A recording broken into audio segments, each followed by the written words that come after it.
Bibigyan kita ngayon ng rason para bumili ng Coca-Cola X Oreo collaboration. Kakaiba, no? Coca-Cola. Ano kaya lasa nito? Limited edition. Tikman natin. Mabilisan. Oreo on this side. Cola naman siya sa kabilang side. Okay? Yung ating crema. Puro lasa niya. Unang lasa pa lang, malalasahan mo yung ano. Parang may Coke nga talaga.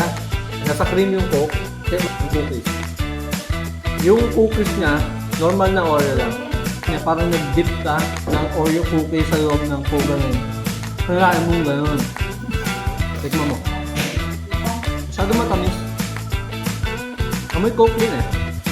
So, may-recommend ako ba? Para sa akin, kung mahilig ka sa Coke, kung mahilig ka sa Coca-Cola product, ayan, try mo lang. Pero, ako na hindi mahilig sa soft drink sa Coke, hindi ko siya ma-recommend. So, good. Nasa inyo, guys.